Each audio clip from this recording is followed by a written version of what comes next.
Before the Scarface podcast begins, I'm going to sip a bootlegged beer and spend a minute or two promoting our friends at Sparkplug Coffee.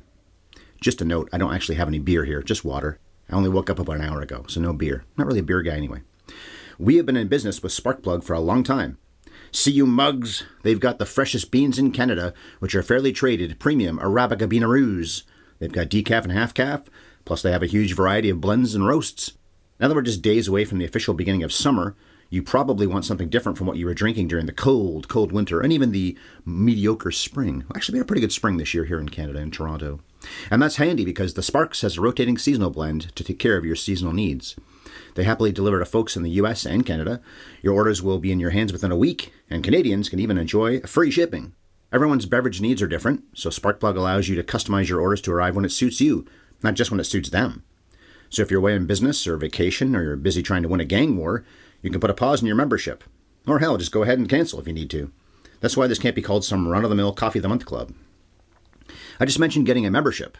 Having one of those will get you perks and deals that some casual stinker can't be any part of. You're a stinker. I don't think they say that in this movie, but I always love that from these days of movies. Maybe it's more of the 40s and 50s, actually. Anyway, you'll also save money on every single order. So what you have to do is type sparkplug.coffee/HYES into your computer or your phone or whatever your high-tech device is. You'll save 20% off your next order by using that HYES promo code. Okay, that business has been transacted and no one got shredded by a Tommy gun in the process, so I'm going to call that a win. Now it's time to kick this movie review into gear. And action, you stinkers!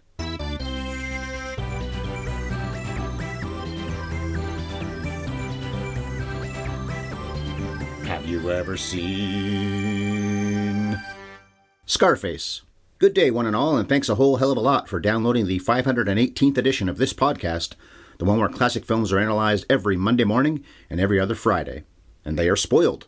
This one certainly will be. And the one in question is the 1932 version of Scarface, not Brian DePalma's hard R take on the same subject matter. I will talk about that one from time to time in this episode, though, including highlighting the bona fides of each and making comparisons to characters and story points. So in a way, this is two reviews for the price of one, but it's way more about the original. There will also be some asides and various bits of tomfoolery as I inch my way through this, as is my way. And who the fuck am I? Well, we already got an E. I'm Ryan Ellis, your host today, and the only person you will hear in this episode. My wife Bev doesn't appear on these Friday shows. I'm not taking that personally, and neither should you. Although, spoiler alert, spoiler alert, spoiler alert, I think she should have watched this movie and maybe even reviewed it with me because it's quite good. One other thing, by the way, Sam is with me, our dog Sam, and this is the first time we've recorded a podcast, or at least in this case, I've recorded a podcast without Tilly. We put her down less than a week ago, and Sam is missing her, so I brought him up here with me so he can just be around. So let's set this quite good movie up. Howard Hawks' Scarface was released by United Artists on April 9th, 1932. And really, though, it is Howard Hughes' movie. So yes, that Howard Hughes was the producer, and I think financed it as well, but United Artists actually released it. The dearly departed host on Turner Classic Movies, Robert Osborne, does a short intro on the DVD, and he says the movie was a hit, but the box office info I saw said it wasn't because it didn't make back its high budget. Wikipedia has it costing $800,000 to produce, but grossing $600,000, so of course that is a failure. Anyway, the remake was 16th at the 1983 US box office. It was not a phenomenon either, although it's one of those pictures that became so popular that it would probably make a little killing if they released it today. The scores on Rotten Tomatoes are stupendous. 98% of critics like the 32 Gangster classic. There are 47 reviews on the site. 8.7 out of 10 is the average rating. The Rotten Tomatoes audiences like it also. 87% of them approve. As for the remake, the audiences are the ones in the 90s with a 93% average, and the critics are at 79%. Neither version of Scarface was up for any Oscars, although Brian DePalma was a nominee for Worst Director at the Razzie Awards. Bizarre choice. He's excessive, but look at the subject matter. It invites excess. At least Al Pacino, Stephen Bauer, and Giorgio Moroder, who wrote the music score, got to go to the Golden Globes in, I guess, 84 for the 83 movies. That's better than being up for a Razzie, but well, it is, but not by much. The 1932 Scarface did receive a pretty big honor in 1994. That's when the flick was put in the Library of Congress. Many motion pictures that we've covered, at one time or another, were put in the registry that year too. Long list: The African Queen, The Apartment, E.T., Freaks, the 1956 Invasion of the Body Snatchers, The Lady Eve, The Manchurian Candidate, Marty, Meet Me in St. Louis, Midnight Cowboy, Pinocchio, Safety Last, which we reviewed only 4 days ago, and Taxi Driver. What a collection. Okay, how about American Film Institute representation? Both Scarfaces were ranked in the top 10 of the gangster category of AFI's top 100 genres. The Howard Hughes one was 6th, and the Brian DePalma one was 10th. Pacino's two Godfather classics are number 1 and number 3 on that same list, by the way, so a lot of Al Pacino appears on the gangster tensome. Tony Camonte was 47th on the jerk-ass side of the top 100 heroes and villains list. Pacino's Tony Montana was nominated too, but he didn't make it. I'm a little surprised they didn't go the other way and rank Pacino but not Muni, or include them both, although Pacino was on that list at least twice. Godfather Part 2, Michael Corleone, Frank Serpico, a movie we just recently covered. The 1983 flick did get that uber-famous, "Say hello to my little friend" line on the top 100 quotes. It was 61st. That's the kind of quote that could have ranked a lot higher than that, I think. That quote is just in the lexicon at this point, isn't it? As for other AFI stuff, the Hawks version was nominated for the top 100 thrills, and both the 1998 and 2007 AFI top 100 lists. Looked online, and they talked a lot about Little Caesar and also The Public Enemy, which we've covered. Bev and I covered that, I guess, 2 years ago. We haven't covered Little Caesar, but I think I might sometime this year. They're the three that people talk about as the original three. The other two came the year before, though, so they beat this one to the punch. So let's work our way through the story. The first thing we get is the Universal logo in black and white because this movie is in black and white. Universal didn't make the movie, but they have the rights as of a long time ago. The DePalma version is a Universal picture, for instance, and I think the studio had the rights to the original by that point. And notice that behind the word Scarface in the title card is our first X. I think Bev and I talked about this when we reviewed The Departed a few years ago, but Scorsese always had an X somewhere in the frame during or right after someone was killed in that movie, and he based that theme on a running theme in this one. It's interesting, too, that I watched this film and now podcast about it during the writer's strike, which most likely is still going to be going on when I post this episode. And yet here's a classic motion picture that has the Ben Hecht writing credit as the next thing after the title card. Not to mention it said, based on the book by Armitage Trail, in that very first card. So on the Scarface card. Respect the writers, man. The credits in this movie sure did. Oh, one more note about the first few seconds of this flick is that there was no shame of the nation there, just Scarface. But I'm going to talk about censorship and being banned and whatnot that Hawks, and really especially Howard Hughes, did to make this movie palatable. And that was one thing they had to add. They had to rip on their own character in the title of the movie. Scarface already does that, doesn't it? He wants to be called Scarface. When you look this one up on the... Oh, it is pretty cool, though, isn't it?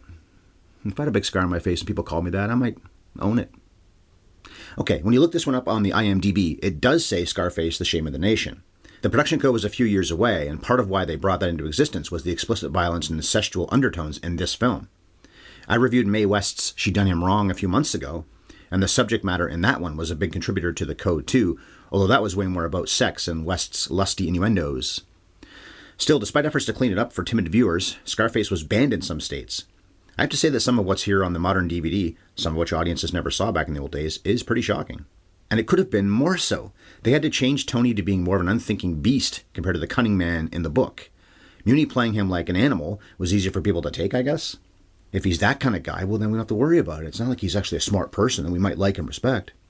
There's also no hint of police corruption, allowing Tony to get away with a lot of what he gets away with, just as long as he lines the right pockets. And what did Bev and I cover 11 days ago? I just said it. Serpico, with exactly that theme.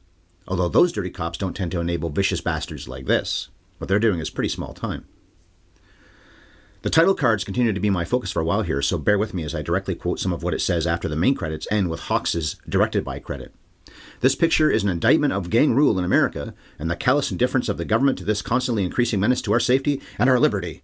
Then it demands the government do something about it. And then it says, you are the government, i.e. the voters, so what are you going to do about it? Don't tell me movies aren't political. A fucking gangster flick badgers us like Michael Moore about taking action, and it does it in the first 90 seconds. And they were only so in our face about it because the powers that be thought everyone needed to be told that what they're about to watch is not condoned by the studio that made it. Bunch of cowards. Make your movie and stand by it. Well, it's not really their fault, I guess. It is distributors. It's funny, too, about that shame of the nation thing, because movie characters like Tony Camonte are the ones that tend to stay in our minds. Sure, there are plenty of great heroes who people revere, but the more interesting characters are almost always the ones who do bad things. As bad as all this gang war shit is, and should maybe make us feel ashamed that we ever do get a thrill out of it, as movie watching goes, this is what we want. And I mentioned Scorsese. His most famous gangster film, of course, is Goodfellas. And what don't they really do? What doesn't he really do in that movie? Moralize. Look how many people have put Pacino's version of Scarface on a pedestal. There are maybe as many Scarface posters and t-shirts as there are of Che Guevara. And read about Che Guevara if you want to find out some interesting details about him, because he's not quite the hero, white hat, that people like to say he is, or want to believe he was. So moralize all you want to, but Well, let's take Pacino. The guy has been a star for over 50 years. He's played dozens of great characters, some of them moral people, but which of his performances stand out the most? His bad guys, Michael Corleone, Tony Montana, even Satan himself in The Devil's Advocate. Okay, so back to Scarface. The story proper begins and Hawks makes good use of a menacing shadow.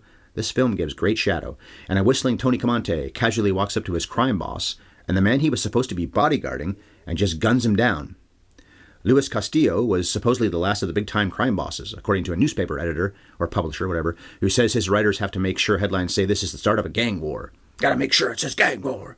Now, as much of a problem as I'm sure mob violence was in America's Prohibition era, the media was nothing if not a tool to make things worse, then and now. Their consistency is admirable. I work in the media. I often hate the media. So we get our first close-up of Paul Muni in a barbershop on what's supposed to be a day or maybe 2 days later. The scar on the Italian immigrant's left cheek stands out almost like a blinking stop sign, and it's in the form of an X. Now, writers, take note. If you want to establish your main character as a tough-ass villain, have him light a match on a policeman's badge, which Tony does when the copper, comes looking for the man who killed Castillo. Tony takes a cuff on the jaw for that impertinence, but I don't think he's going to let too many more people on either side of the law biff him around much after this. I've seen some movies. I know some things. Not surprisingly, Tony's rap sheet is long and varied. Guino Ronaldo is played by George Raft, and he gets to be in the room for Tony's interrogation for some reason. Unless he was a lawyer, you have to wonder why. I've seen this movie once or twice, but it's been a very long time, so I didn't remember who most of the characters other than Tony were going to be. The reason I recognized Raft immediately is that he's flipping a coin. That was a George Raft trademark. Tony don't know nothing, he don't see nothing, and when he does, I don't tell a cop. The fuzz doesn't want to, but they let the tonester go. After all, what evidence do they have? A guy saw Castillo's dead body and Tony standing over him with a smoking gun, but that guy's not going to say anything because that selfish son of a bitch enjoys breathing. But this guy is the closest to a witness they have, so a murder charge would never stick. Johnny Lovo was Castillo's top lieutenant, but here we find out he's also the one who put Tony up to the killing. Now that he's the boss, Johnny plans to make some big moves, and Tony will be his number 2. He doesn't put it that way, but it's still subtext in a movie like this. You're second in command, but you're also synonymous for what we sometimes call taking a shit. The Lovo surrogate in the DePalma remake, by the way, has got to be Robert Loggia. So Tony gets in the backseat of a car with Ronaldo and clearly doesn't plan to take orders from Johnny for too long. He also has a pretty great capper to the scene as they drive along, tapping the gun under his jacket and saying, "Do it first, do it yourself, and keep on doing it." We meet Tony's family at dinner time, and here's one of the most infamous plot lines that the De Palma film had too. It makes Tony not just a protective brother, but one who seems to want more than just family love from sister Cesca, short for Francesca. It's not something you explicitly know right off the bat. They had to be a little more clever than that, even before the code, but you can read between the lines. Although Cesca does make mention of the fact that Tony doesn't act like most brothers, so whatever happened before the movie started has already weirded her out. Their long-suffering mother, played by Inez Palange, is worried that Cesca is starting to become just like Tony. "Stop foreshadowing, Ma!" It's important to note here that Cesca looks out her window and makes eyes at Ronaldo, who's down the street flipping his coin. Johnny, who's played by Osgood Perkins, by the way. Osgood Perkins, what a name. Shows up at one of Castillo's clubs and tells all the guys there that things are going to run differently now, and of course it's now Johnny's club. Tony roughs up a guy who gives Johnny lip. I love how short Tony's tie is in this scene. If Trump's ties are always a foot too long, this one is about a foot too short. It barely makes it to his stomach. Of course, one of the themes will be that Tony's outfits and accoutrements get a lot slicker as the movie progresses because he's making more money. Of course, this film is playing off the real-life law-breaking of Al Capone, and here's a major reference to that scumbag, as Johnny, Tony, and the guys ramp up the bootlegging beer trade. We were deep in Prohibition when this film was set, so if you could find a way to traffic booze, you could make serious bank. As you probably know, the crime being committed in the '83 version, other than many casual murders, is selling cocaine. Really amped it up. I say that and I think of that scene in the hotel room where the guy gets his arms cut off by the chainsaw, which you don't see, but man, De Palma directs that so grotesquely, and I saw that movie when I was way too young. I do like it now, and I do own it, but I hated it when I first saw it because it, I guess, freaked me out. My dad was watching it maybe 2 years after it came out, so I was 11 or 12, a little too young for that film. So Tony and his chums terrorize people, blow up some buildings, shoot up some other buildings, and whack a lot of people. Hawks uses a great technique to show time marching on, one that I don't think I've ever seen before. He has a guy holding his Roscoe in profile on the right side of the shot, while a calendar that flips the days absolutely races by with every gunshot. So bang, bang, bang, bang, bang, and there goes the calendar. The bullets are turning the pages there. So time really passes. Cool shit. I just mentioned Al Capone. Of course, he's the model for Antonio Camonte, but the writer Ben Hecht had to pretend that wasn't the case when mobsters got in his face about it. The ruse was to say, look, it's about some other real-life people, but we'll sell more tickets if they think it's about the most famous entrepreneur, in this country. Interesting, too, that Pacino played a Cuban version of Capone in 1983, but then his longtime friend and acting colleague Robert De Niro played the actual Capone 4 years later in The Untouchables, directed by DePalma. Tony might lust after his sister, but he doesn't have a problem making moves on someone who should be even more off-limits than the sister, Johnny's girl Poppy. Karen Morley plays her. Poppy blows off Tony's attempts at charming her for now. Trouble brewing, because Johnny gets cheesed at Tony for crossing the line and doing bloody business on the north side of Chi-Town. The Louisville organization is supposed to stick with the area where the White Sox play ball. That's the South, Big Daddy, not the part of the city the Cubs call home. Johnny is worried a gangland war is unavoidable if Tony keeps pissing off big-timers from the north. And what do you know, the very next scene shows one of Johnny's hoods being dumped out of a moving car with a little card that says, "Keep out of the north side." So politely written. You know what it would have said if it was the Scarface in 83. Keep out of the fucking north side, assholes. Poppy must have liked the cut of Mr. Camonte's jib and his scar and other things on him because she goes to see him. Tony has moved up in the world. He's got a nice apartment and has bought all kinds of things, including a daily supply of new shirts. I love his iron shutters in particular. It's a pretty smart idea. If they start shooting at you, now you got some bulletproof protection. More foreshadowing, too. And here's a direct reference in the DePalma version. Right outside Tony's apartment is a sign from Cook's Tours that says, "The world is yours."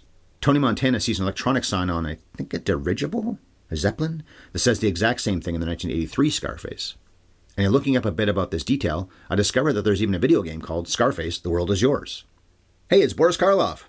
I knew he was in this as Gaffney, but it's only because of the Grinch TV special that I recognized his voice right away when he showed up here. Of course, he doesn't talk in Frankenstein. The number 2 man on the north side is admiring some machine guns, which are about to become a huge part of the rest of this movie. Tony meets Poppy for lunch at a restaurant, and my first thought was, geez, guy, why would you let yourself be so exposed? He's not sitting right in front of the window with his back to it, but he's certainly not secluded. And O'Hara, the big tomato on the north side, sends a bunch of guys with machine guns. Or is this a Gaffney call? Well, either way, it's the Irish mob who comes a-shooting. They eradicate the restaurant, but nobody relevant dies. I guess Tommy guns were new in the late 20s because Tony is about as impressed when he sees one as he's been by anything in the entire movie. Tony collects some of the guns laying on the street after Ronaldo plugged a few of the Irish guys with his handgun. They take them to the club and Tony goes ahead and shoots up the place just because he's a fucking maniac, but also to proclaim he's the one who's really in charge now. He doesn't kill Johnny in this scene, though, which I would have banked on when he walked in there. I don't remember the movie that well, so I would have thought he would die there. But he didn't. And Poppy, who happens to be there too, now seems to be steaming in the silks for this kill-happy asshole. The murders continue as automatic weapons dominate the streets. The killings are pretty vivid, too, not these constipation deaths we always got during the era of the production code where somebody would get shot, go, ooh, ooh, and fall over. Scorsese must have been impressed with how Hawks portrays the St. Valentine's Day massacre. The shot starts with a bunch of X's on a lattice up above. They're the X's. Then the camera pans down to show the silhouettes of a bunch of mugs, who are forced to turn, face the wall with their hands up, and then get mowed down by machine guns. This is the North Side gang that's getting killed. It's not a funny scene, but I almost laughed at the notion that the last few guys to get shot just patiently stood there. They don't really flinch and they don't try to run away, but they've heard that their friends are getting shot beside them. What do you have to lose in trying to get away? What are they going to do if you do try? Shoot you? Make a break for it, you ninnies. Don't just die like that. Anyway, Gaffney sees the aftermath of the massacre and seems spooked by it. He goes into hiding with a few thugs at his side. He acts like he's not scared, but of course he is. Every once in a while throughout this picture, Hawks takes us back to the cops assessing what's going on in the Chicago streets. I love how the top cop disparages the Western myth saying that guys used to stand in the middle of the street at high noon and draw their guns. He seems to imply that was all bullshit. People got killed by somebody cornering you from behind, not with noble honor. And this is an interesting take in a Howard Hawks movie because he made a lot of Westerns, and a lot of Westerns with John Wayne. Of course, it's not like most of Hawks' Westerns were simplistic, and really, the ones that Wayne is best known for have a lot of complexity as well. We get more fodder for discussion when the newspaper guys push back on the authorities, telling them to stop putting these gangster stories on the front page, so glorifying them. His contention is that shining light on this shit is what will bring about some change. He suggests they call in the National Guard to deal with this and even declare martial law. We're fighting organized murder, which is true, but martial law? I don't think I trust any president with those powers, even the ones I would have voted for. And I can't vote for presidents because I'm Canadian. This is a troublesome scene, but especially coming from a character who's supposed to believe in freedom of the press, which of course he does as a newspaper man, but you would think he'd also approve of civil liberties. And you can't declare martial law and properly protect civil liberties at the same time. Maybe you can declare martial law and chew gum at the same time. I'm not sure. I'll ask around. Considering all the heat that's on Tony, I'm surprised he'd go see a show and even sit in the front row. Yeah, it's a tuxedo affair and not too many people are packing heat when they're watching a play, But shouldn't this arrogant man assume someone is always coming from the north side at any point in any place? I'm so important, they want to get me all the time, so he should be a little more paranoid, I would think. Although I guess I just answered why he's so cavalier. Arrogance. Come at me, bro. He's so confident that he gets his men to surround a bowling alley where Gaffney is sure as shit fucking rolling. And they plug him. Shomer Shabbos, I sure as shit don't fucking roll. So now the man who replaced O'Hara is a corpse too. Not Frankenstein's monster. Don't forget, that movie only came out the year before. Karloff made plenty of movies before it and plenty after it, so I guess we shouldn't be surprised about the small role in this film the very next year. He was just a working actor in an era when most people made many movies every year. It's funny though, because I've looked at Karloff's credits and you see Frankenstein, it's just buried among all these other credits. Some are pretty good, but many you've never heard of and think, he made Frankenstein, why doesn't it stand out more? But he just worked constantly. I wasn't sure if we'd ever see Johnny again. Yeah, he didn't die, but I thought maybe he'd run away or something and just be gone from the story. But he is at a nightclub with Poppy. Note who's sitting between them, though. Tony. And we're back at the Cheska-Ronaldo romance, as she corners him at the club and makes some sexy eyes at him. And Dvorak isn't really my type, but she does have some serious va-va-boom. Tony emasculates Johnny by dancing with Poppy, but that cheek-to-cheeking doesn't last long because Tony sees his sister dancing with some dude, not Ronaldo. Tone Loc punches the guy in the face and takes his sister home. He roughs her up when they get there. Even love is expressed through violence with this guy, and he even tears her dress to reveal her bra. I don't think you'd ever get away with any of this after the code came into effect. This isn't as obvious of an I want you for myself subtext as what's in the remake, but it is hard to miss. Guys start shooting at Tony as he leaves his mother's place, somehow not hitting him. A car chase breaks out and they just keep shooting, but only manage to hit the window of Tony's car, not the madman himself. Tony is desperate to get away, obviously, but we see yet again just how nuts he is because he drives into the other guys and forces them and himself off the road. Sure, he can take them out with that maneuver, but he's lucky he didn't die doing it. Hawks uses shadows again beautifully when Tony gets to a payphone and tries to track down Johnny. You could read it that he's trying to tell Johnny about what just happened, basically reporting to him, but Tony assumes his own boss ordered this hit. Tony can't get a hold of anybody except Ronaldo, who leaves his hot date to be by Tony's side, and his hot date is not. The sister, that's yet to come. They go to the First Ward Athletic Club, which is the name of the club I mentioned before, to confront Johnny. Tony whistled before he greased Castillo, and now he does it again right before punching his hand through the glass in Johnny's door, destroying the Johnny Lovo sign on it. Lovo begs for his life, grovels really, and Tony smacks him around a little, but it's Ronaldo who finishes the man off screen, but we hear the gunshot. Incidentally, I hadn't been noticing the X's that were somewhere in the shot of each death scene. I forgot about it for a while when I was watching the film, but I like how in this case it was the blades of a little unmoving fan that represent the X. This film really should have been up for Lee Garms's and William O'Connell's cinematography. They use light and shadow brilliantly. A great example is when Tony shows up to see Poppy and his face is mostly in shadow. Tony doesn't tell Poppy what he just did to the man who used to be the boss on the south side, but she can guess that the world is indeed theirs. Oh, Cheska, you just won't learn. She shows up at the club that now belongs to her brother. The Antonio Camonte private paint on the glass proves it, because of course it said Johnny Lovo private before that. He's away, letting the heat die down after all the carnage he's caused. Ronaldo is there, though, and the scene ends with what seems to be the beginning of a beautiful sex ship. They don't touch each other before it fades out, but I think we can guess where their night was heading. When Tony is back in town, he goes to his mother's, but she rats out her daughter, who's been seeing a special man. And if you know the other Scarface, you're going to recognize a lot of these plot points here. He shows up at Ronaldo's, who has an X on the peephole of his door, by the way, and impulsively blows his best friend away, meaning Tony shoots Ronaldo. DePalma does the same thing when Pacino shoots Bauer after he finds out Stevie has been intimate with his sister. Of course, she's played by Mary Elizabeth Master Antonio Cougar Mellencamp. A little tribute to my cousin long ago. He always called her that, Mary Elizabeth Master Antonio Cougar Mellencamp. Her name's long enough. Let's add 2 more long parts to it. Geez, there's even another X behind Ronaldo after his flipping coin has been dropped and bullets are in his body, but before he starts to fall. That's laying it on a bit thick. We already had the small X on the door. Oh, speaking of sisters marrying best friends, like it was in the remake, Cheska whimpers at Tony that they were married yesterday. This killing puts Cheska over the edge. And I think she's done with her brother. Well, at least for a little while. It's one thing to want to fuck your sister, but it's a bridge too far if you kill the man who is fucking your sister when she wants him to be doing so. Tony's secretary, Angelo, and Vince Barnett is in the movie a lot, although I'm only mentioning him now. Well, he gets shot when they get back to the Camonte apartment, although the dedicated manservant never stops working. He staggers to pick up the ringing phone while trying to keep his blood from coating the floor. He reprises the comedic, "Speak louder, I can't hear you," scene he played when the restaurant was being shot up with Tommy guns earlier. In that case, he couldn't hear before hell broke loose, but especially once machine gun fire was deafening everybody. Yeah, Angelo belongs in jail for all he's been part of, but he was mostly a lackey. And what's so sad is that he'll keep loyally doing his job right up to his last breath, all while Tony is too distraught about what he just did to Ronaldo and Cheska to even notice that Angela was about to die right there on the floor. Cheska shows up with tears in her eyes and a gun in her hand, but she just can't put holes in this mean bastard. In fact, she caves and seems to forgive him. She even helps him out and tells him the obvious, that the cops are coming.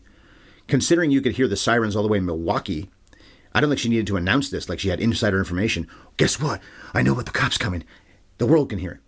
And the authorities didn't just send some guys to finally take Tony down. They sent everyone! Cheska seems to be completely on Tony's side now, asking, what do we do? I didn't buy this turn. She can't shoot and kill the criminal, okay, but you're on his side this much, especially only a few minutes after he killed your husband? And you've already been mad at him through all of the story anyway? Tony goes berserk, shooting wildly at the cops below and using the steel shutters to block some return bullets, but one of those cop shots catches Cheska in the side. I love that the police did shoot his sister, but she was only hit because Tony deflected the bullet. I think something similar happens, say it with me, in the DePalma remake, when Gina takes a slug to the guts, and it's Tony's fault. Tony begs Cheska not to die, but like the selfish wench she is, she does anyway. It's appropriate that she goes out not listening to her brother because she rarely wanted to before, and this seems like a good spot to finally do the nutshell. So, Scarface, in a nutshell. Local businessman's wedding present to his sister and her new husband is to get both of them killed on the same day. You could have just gotten them candlesticks, Tony. I hear they make a nice gift, or you could have seen where they were registered, maybe a place setting. This Tony doesn't have a little friend to blast at people when he's cornered and grief-stricken, but he's over the edge all the same, and shooting at everybody. He's blinded by tear gas thrown into the broken window, and leaves the safety of his lair to get some air, then gets shot on the staircase by a cop who's busting his way into the outer door. Somehow, he's not especially hurt. He doesn't even have constipation after being nailed by a bullet, and he's able to plead for his life, which he does pathetically. He dropped his gun after taking that hit, so he claims he's unarmed, which is, I guess, true, but has a nice tie-in to the beginning of this movie. The man he's face-to-face with is the cop who picked him up earlier for killing Castillo. Tony slips past all those dirty coppers, but doesn't get far once he's outside. A machine gun-wielding cop absolutely mows him down. And yes, Tony, the world is yours. The afterworld, at least. The camera pans up to show that encouraging sign right before the movie ends. The world is yours. And I guess the X in this shot was the scar on Tony's face. I was wondering where it was and then thought about that. Yeah, you see the scar. It doesn't really give a huge close-up or anything, but that would be the X. Incidentally, the alternate version that's on the DVD is quite different. He gets caught, tried, convicted, and hung for his crimes, although Paul Muni is never shown in any of these scenes. Maybe he wasn't available for reshoots? So the cast, although I've already talked about some of their credits up till now, so I won't itemize everybody again. Paul Muni was the actor of the 30s. He was nominated for several Best Actor Oscars, winning for the story of Louis Pasteur in 1936. A lot of the films he made during the 30s were also nominated for Best Picture. That's another tie into Pacino, who, along with Nicholson and I guess Hoffman too, were in several Best Picture caliber motion pictures that decade, and they were often up for Best Actor. This is the first time a film of Muni's has come up on this channel, which is one reason I chose to do it. And he didn't make many films. He didn't even have 30 credits to his name, and quite a few of the ones he did have were TV shows later in his career. I remember watching I Am a Fugitive from a Chain Gang a long time ago and liking it quite a bit.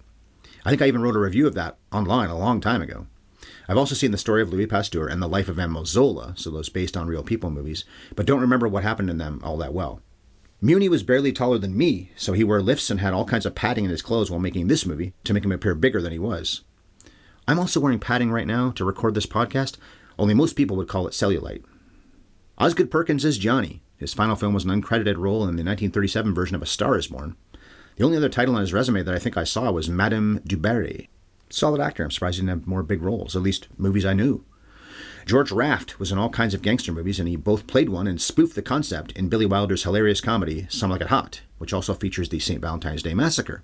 That's the inciting incident in that, making Jack Lemmon and Tony Curtis run away. To Florida. From what I hear, Humphrey Bogart can pretty much thank Raft for having a career. Raft kept turning down projects in the early 40s that Bogey went on to do, one of which I saw briefly on TCM a few days ago, the very end of it, High Sierra. Anne Dvorak had close to 100 credits to her name, but most of them aren't films that the average person would know. I don't think even I have seen very many of them, except for G-Man. I know I've seen that. She does the best she can in Scarface with that turn at the end. Or does she? Maybe she's not that good in that moment. But most of her work in this film was effective. Poppy was the role Karen Morley chose instead of Cheska when she was loaned out by MGM to appear in this picture. She worked for over 45 years, including Dinner at 8 and the American remake of M, which came out in 1951. And if you could choose between the two roles, what would you rather do? I think I'd take the sister. Maybe she's preferred to play the glamour of Poppy. The director was, of course, the great Howard Hawks, but he had a co-director, Richard Rawson. From what I read, Rawson directed the reshoots that Hughes did without Hawks. Rawson directed about 20 flicks in total, but he acted in about 90. This isn't Robert Rawson, the guy who made The Hustler, by the way. It's Richard, and the last name is Rosson. Robert Rawson is Rossen. Howard Hawks' name has been dropped quite a few times by us over the years. He directed Bringing Up Baby, which was his only picture to rank on the AFI's Top 100. 123 movies in total made the two lists, only one by Hawks. But we've also covered classics, and all these could have made it, especially the first one, His Girl Friday, Red River, and Rio Bravo.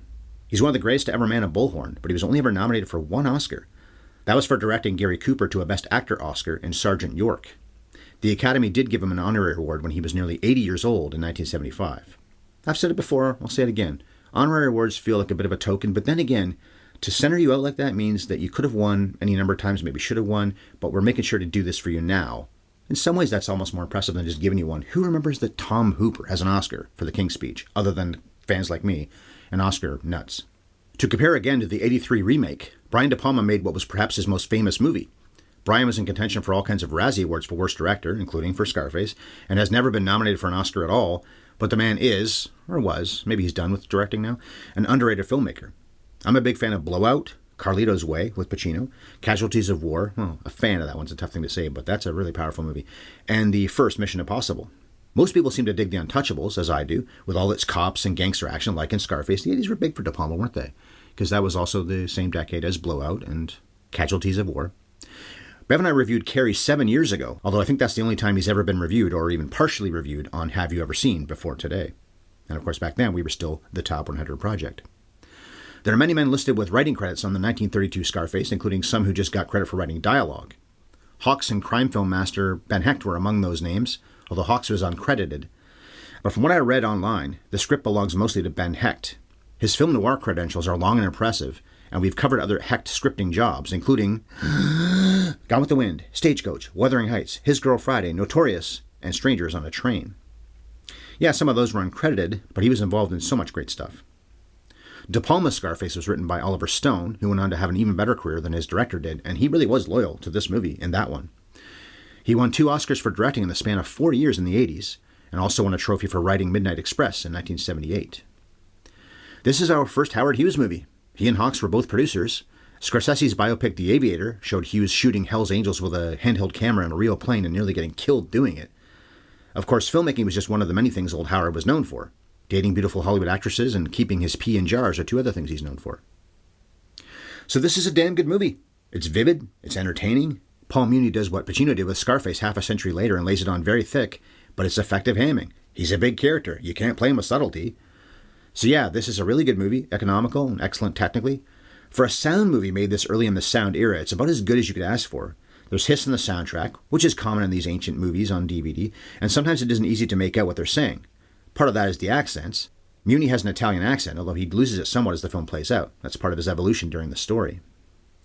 Oh, speaking of the technicals, I didn't say that they did what Bev and I talked about when we covered Public Enemy. They shot live ammunition because this was the pre-squib era.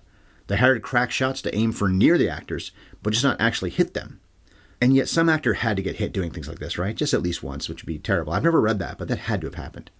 I guess it wasn't that hard to play that you're worried about getting shot in the scene you're playing when you're actually being shot at in the scene. But yes, to sum this up, I recommend it pretty highly and actually regret not choosing to do this with Bev. I think she would have gotten a lot out of it. She liked Public Enemy, as I recall, and some other gangster films we've done. If you listen to this but haven't actually watched the film, do it. You'll get something out of it too. And that was Scarface. And Scarface. The next time I'm behind the mic by myself will be on June 30th. We'll be just days away from Independence Day in America, so why not celebrate all their flag waving with one of the most iconic Americana superhero movies of them all, and the one that basically kicked off the current comic book movie craze, Dick Donner's 1978 blockbuster, Superman.